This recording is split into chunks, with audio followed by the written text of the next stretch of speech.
2030 यानी कि कलयुगी अंत की शुरुआत और सतयुग का आरंभ। पर महाभारत, विष्णु पुराण और भविष्य पुराण जैसे ग्रंथों में यह भी कहा गया है कि जब पाप मतलब अधर्म बहुत ज्यादा बढ़ जाएगा तो क्या 2025 इस अंत की शुरुआत है। सतयुग आरंभ होने के 7 संकेत, सतयुग का दरवाजा खुलने वाला है। 5वां संकेत, खाने के लिए भोजन नहीं होगा। कलयुग के अंत तक इतने अकाल और महामारी आ चुकी होंगी कि लोग पेड़ के पत्ते, मांस, जंगली फल फूल और बीज खाने लगेंगे। सतयुग आरंभ होने के 7 संकेत, सतयुग का दरवाजा खुलने वाला है। क्या आप इन सभी संकेतों को महसूस कर पाते हैं? आज हम जिन रहस्यमयी संकेतों पर गौर कर रही है वे कोई साधारण कहानी नहीं है। ये हजारों साल पुराने ग्रंथों में छुपे रहस्य को बताते हैं। ये संकेत इशारा करते हैं कि कलयुग का अपने तय समय से ही पहले समाप्त होना कहीं सतयुग के आरंभ का आगाज तो नहीं। नमस्कार प्यारे दर्शकों, बहुत बहुत स्वागत है आपका हमारे इस YouTube चैनल पर और मैं हूँ आपके साथ भारती। श्रीमद् भागवत में कलयुग के जो लक्षण बताए गए हैं वो वर्तमान में दुनिया के कई देशों में एक कल्चर के रूप में देखे जा रहे हैं, जैसे अपवित्रता और भौतिकवाद। अन्य धर्मों ने भी दुनिया के अंत को लेकर भविष्यवाणियां की है। वैसे देखा जाए तो ये विषय काफी गहरा है। आमतौर पर तो देखिए कलयुग की आयु 432,000 वर्ष बताई जाती है। काफी लंबी अवधि है ये। पर महाभारत, विष्णु पुराण और भविष्य पुराण जैसे ग्रंथों में यह भी कहा गया है कि जब पाप मतलब अधर्म बहुत ज्यादा बढ़ जाएगा ना तो कालचक्र जो समय का पहिया है ये अपनी गति भी बदल देता है। युग की आयु घट सकती है, मतलब काल चक्र की स्पीड बदल दी जा सकती है अधर्म युग के लिए। एक तरह से इन ग्रंथों की व्यवस्था या व्याख्या यही कहती है कि जब अधर्म हावी को और यहाँ तक कि धर्म का नाम लेने वाले भी अधर्म करने लगे तो काल चक्र तेजी से घूमने लगता है। और इसी आधार पर स्रोत बतलाते हैं कि 2030 काल चक्र के हिसाब से काफी महत्वपूर्ण वर्ष है। माना जाता है कि ये एक संकेत है, शायद अब युग परिवर्तन होने वाला है। 2030 यानी कि कलयुगी अंत की शुरुआत और सतयुग का आरंभ। सतयुग को स्वर्ण युग भी कहा जाता है। यह 4 युगों में से एक पहला युग है और इसके बाद त्रेता, द्वापर और कलयुग आते हैं। सतयुग में भगवान विष्णु के 4 अवतार हुए थे, मत्स्य, कूर्म, वराह और नरसिंह। इस अनुसार ये माना जाता है कि जब भगवान श्री विष्णु अपने कल के अवतार में आकर दुष्टों का नाश करेंगे और धर्म की पुनर्स्थापना करेंगे तब सतयुग का आरंभ होगा। इस सतयुग की शुरुआत का समय भविष्य मालिका ग्रंथों के अनुसार बहुत जल्द होने वाला है। तो क्या 2025 इस अंत की शुरुआत है? क्या आप इन सभी संकेतों को महसूस कर पाते हो? जी हाँ, तो आइए अब बात करते हैं उन रहस्यमयी संकेतों के बारे में। पहला संकेत, धन से व्यक्ति की कीमत का आंकलन होगा। यदि किसी व्यक्ति के पास पैसा नहीं है तो उसे अपवित्र माना जाएगा और पाखंड को गुण के रूप में स्वीकार किया जाएगा। विवाह केवल मौखिक समझौते से तय किया जाएगा और एक व्यक्ति सोचेगा कि यदि उसने केवल स्नान किया है तो वह सार्वजनिक रूप से सामने आने के लिए उपयुक्त है, यानी नग्नता चारों तरफ फैली होगी।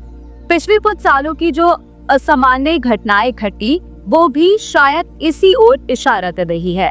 दूसरा संकेत, धरती से जुड़ा हुआ। खुले जल स्रोत का अचानक भर जाना, मतलब तालाब, नदियाँ जो सूख चुकी थी उनमें अचानक सुनामी का सैलाब आना।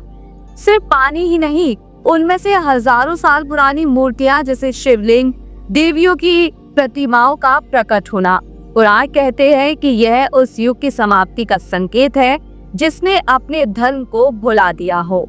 तीसरा संकेत, शिव भक्ति में एक असाधारण उभार, खासकर युवाओं में। और यह सिर्फ भारत में नहीं, इंडोनेशिया तक ये लहर देखी गई।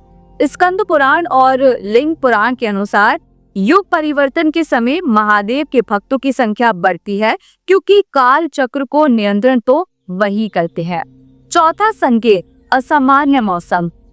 एक ही दिन में धूप, फिर तेज आंधी, बारिश और कहीं कहीं तो बर्फबारी भी। अग्नि पुराण कहता है कि ऋतुओं ने अपनी मर्यादा छोड़ दी, जैसे काल चक्र अब एक नया अध्याय लिखने जा रहा हो। धरती के नीचे से आती अजीब आवाजें और कंपन, गरुड़ पुराण और भविष्य पुराण में इसका वर्णन है, जिसे धरती खुद संकेत दे रही हो कि कलयुग का अंत निकट आ चुका है। 5वां संकेत, खाने के लिए भोजन नहीं होगा। कलयुग के अंत तक इतने अकाल और महामारी आ चुकी होंगी कि लोग पेड़ के पत्ते, मांस, जंगली फल फूल और बीज खाने लगेंगे। सूखे की मार से पीने लायक पानी बहुत कम बचेगा। 6वां संकेत, वेद हो जाएंगे धुंधले। कलयुग खत्म होने तक मनुष्यों का आकार छोटा हो जाएगा। वेदों को पूरी तरह से भुला दिया जाएगा। धर्म का अस्तित्व लगभग खत्म हो जाएगा।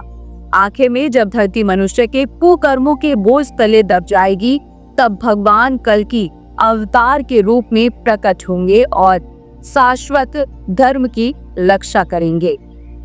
7वां संकेत, आध्यात्मिक स्थिति का भ्रम। जब कलयुग का अंत नजदीक होगा तो किसी की आध्यात्मिक केवल बाहरी प्रतीकों से मापी जाएगी। दिखावे की दुनिया हावी होगी। कमाई के आधार पर लोगों का सम्मान होगा। शब्दों के जादूगर को विद्वान माना जाएगा। पर अब आप देखिए कि लोग पुनः गीता, रामायण, शिव पुराण जैसे ग्रंथों की ओर लौट रहे हैं, बिना किसी दबाव के। जब लोग अनजाने में धर्म की ओर लौटे तो समझ लीजिए कि सतयुग का द्वार खुलने वाला है। तो ये सारे संकेत मिलकर 2030 वाली घटना की ओर इशारा कर रही है। भविष्य पुराण और ब्रह्मा वैवर्त पुराण का हवाला देते हुए स्रोत बताते हैं कि 2030 में एक विशेष खगोलीय घटना होगी। एक दिव्य तारा ध्रुव पुत्र उदय होगा, जिसका असर पृथ्वी के वातावरण और चेतना पर पड़ेगा। नकारात्मकता घटेगी, दया, करुणा, भक्ति जैसे गुण बढ़ेंगे। उस दिन पृथ्वी पर कुछ घंटों के लिए अजीब अंधेरा होगा। जीव जंतु शांत होंगे और एक दिव्य ध्वनि गूंजेगी। यह केवल साधक या उन्नत आत्मा ही सुन पाएगी। इसी क्षण काल चक्र अपनी गति से घूमेगा और सतयुग की औपचारिक घोषणा करेगा। अधर्मी या तो सुधरेंगे या उनका नष्ट हो जाएगा। धर्मप्रिय लोग नई ऊर्जा और चेतना प्राप्त करेंगे। तो ये सब जानकर सोचने वाली बात ये है कि इन प्राचीन व्याख्याओं और संकेतों को ध्यान में रखते हुए क्या आप अपने भीतर कुछ ऐसे सूक्ष्म बदलाव महसूस करते हैं? कमेंट्स में अपनी राय हमें जरूर बताएं। प्यारे दर्शकों, हमारे आध्यात्मिक YouTube चैनल को अभी सब्सक्राइब करें। हमारे इस चैनल से जुड़कर पाएं प्रतिदिन नवीन भक्ति ज्ञान, आध्यात्मिक वीडियोस जो आपके जीवन में सकारात्मक और आत्म कल्याण को बढ़ावा देंगे। मंत्र, भजन व सत्संग, सनातन धर्म की प्रेरणादायक कथाएं बाय संजीव मलिक सर। नीचे दिए गए सब्सक्राइब बटन पर क्लिक करें और चैनल को सब्सक्राइब कर लें। ईश्वर से जुड़ने की इस पावन यात्रा में हमारे साथ आएं।